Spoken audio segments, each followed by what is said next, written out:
తిరుమల కొండపై అన్యమతస్థులు విధులు నిర్వహిస్తున్నారా? టీటీడీ నిబంధనలను ఉల్లంఘించి వాళ్ళు విధుల్లో ఎలా చేరారు? అన్యమతస్థుల వెనుక వైసీపీ పెద్దలు ఉన్నారా? ఈ విషయాన్ని కేంద్ర మంత్రి బండి సంజయ్ లేవనెత్తాక చంద్రబాబు సర్కార్ అలర్ట్ అయిందా? టీటీడీలో అన్యమతస్థులు ఎవరెవరు ఉన్నారని లెక్కలు తీస్తోందా? అటు ఉద్యోగుల ఇళ్లలోనూ తనిఖీలు చేసేందుకు రెడీ అవుతోందా?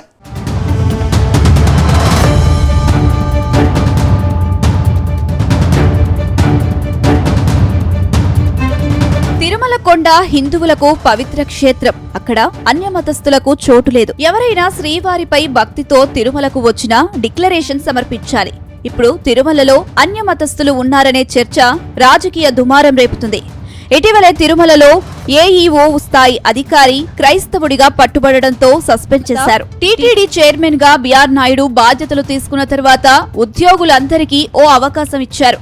శ్రీవారి మీద నమ్మకం లేని వాళ్లు, ఇతర మతస్థులు స్వచ్ఛందంగా ఇతర శాఖలకు డిప్యూటేషన్ మీద వెళ్లిపోవాలని, లేకపోతే వీఆర్ఎస్ తీసుకోవాలని ఆఫర్ ఇచ్చారు. మొత్తం 18 మంది మాత్రమే ఇలాంటి వారిని గుర్తించినట్లుగా చెప్పారు. వారికి విధులు అప్పగించడం మానేశారు. వారిపై చర్యలు ప్రాసెస్లో ఉన్నాయి.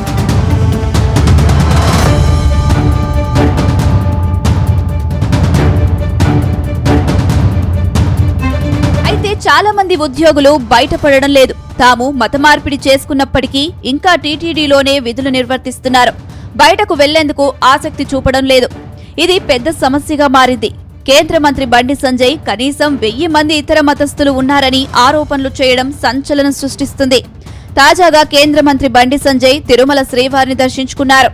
తన జన్మదిన సందర్భంగా స్వామివారిని దర్శించుకుని మొక్కులు చెల్లించుకున్నారు. ఈ సందర్భంగా టీటీడీ పాలక మండలిపై కేంద్ర మంత్రి బండి సంజయ్ తీవ్ర విమర్శలు చేశారు. టీటీడీలో అన్యమతస్థులైన ఉద్యోగులను వెంటనే తొలగించాలన్నారు. ఓటు బ్యాంకు రాజకీయాలను టీటీడీని ఉపయోగించవద్దని తెలిపారు. తిరుమల తిరుపతి దేవస్థానం సత్రం కాదని టీటీడీ పాలక మండలి పద్ధతి మార్చుకోవాలన్నారు బండి సంజయ్. అయితే ఈ ఆరోపణల్ని భూమన కరుణాకర్ రెడ్డి ఖండించారు. ఆయన ఎందుకు ఖండించారో కానీ ఈ అన్యమతస్థుల వ్యవహారంపై ఏదో ఒకటి చేయాలని టీటీడీ నిర్ణయించుకుంది.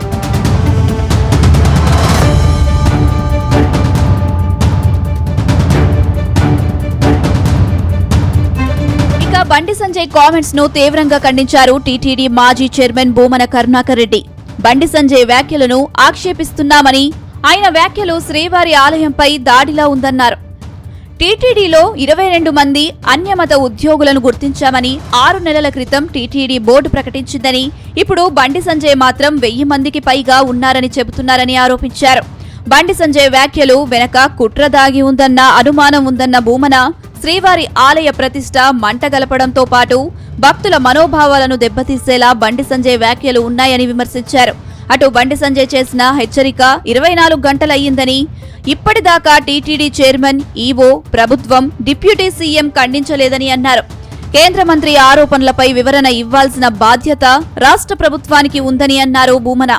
టీటీడీ ఉద్యోగులను, పాలక మండలిని అవమానించేలా కేంద్ర మంత్రి బండి సంజయ్ కామెంట్స్ ఉన్నాయన్నారు. ఒక పూర్వ అధ్యక్షునిగా నేను బండి సంజయ్ గారి ఆ మాటల్ని తీవ్రంగా ఆక్షేపిస్తున్నా.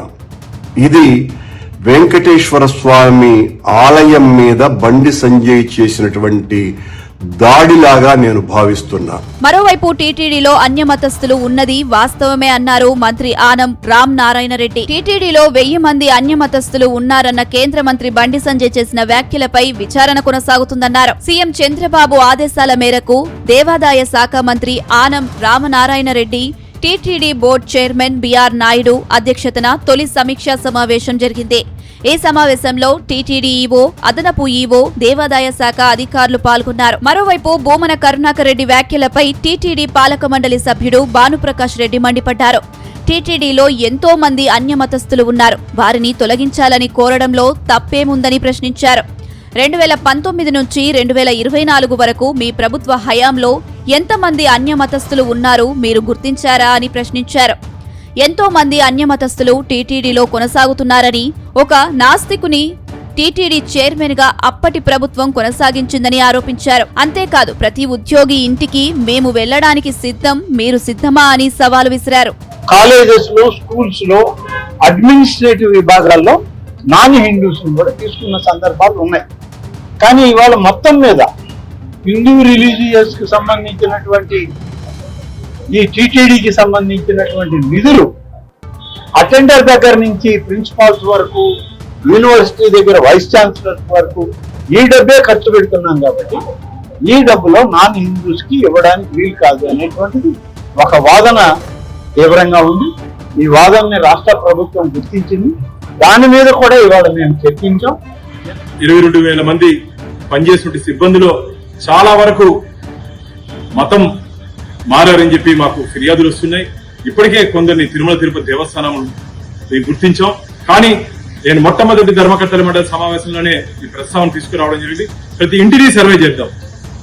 ఇంట్లో వెంకటేశ్వర స్వామి హిందూ చిత్రపటాలు కాకుండా, హిందూ దేవత చిత్రపటాలు కాకుండా అన్యమతానికి సంబంధించిన ఏదైనా చిత్రపటాలు ఉన్నా సరే, సాహిత్యం ఉన్నా సరే వెంటనే వారిని ఉద్యోగం నుంచి తొలగిస్తామని చెప్పి మొట్టమొదటి ధర్మకర్తల మండలి సమావేశంలోనే ఈ అంశాన్ని రేవత్తనడం జరిగింది. మొత్తంగా గతంలో జగన్ ముఖ్యమంత్రిగా ఉన్న సమయంలో సీఎస్ గా ఉన్న ఎల్వి సుబ్రహ్మణ్యం టీటీడీలో అన్యమతస్థులపై ప్రత్యేక చర్యలు తీసుకున్నారు. ఆయన అనుమానం ఉన్న ఉద్యోగుల ఇళ్లలో ఆకస్మిక తనిఖీలు చేశారు. కొంతమందిని పట్టుకున్నారు. అయితే హఠాత్తుగా జగన్ ఆయనను సీఎస్ పదవి నుంచి తప్పించారు. టీటీడీ ఉద్యోగుల్లో అన్యమతస్థులను పట్టుకున్నారనే ఎల్వీని పంపేశారన్న ప్రచారం కూడా జరిగింది. ఇప్పుడు మరోసారి అదే తరహాలో ప్రయత్నించాలని టీటీడీ బోర్డు భావిస్తుంది. త్వరలోనే ఉద్యోగుల ఇళ్లలో ఆకస్మిక తనిఖీలు జరిగే అవకాశం ఉందని తెలుస్తుంది.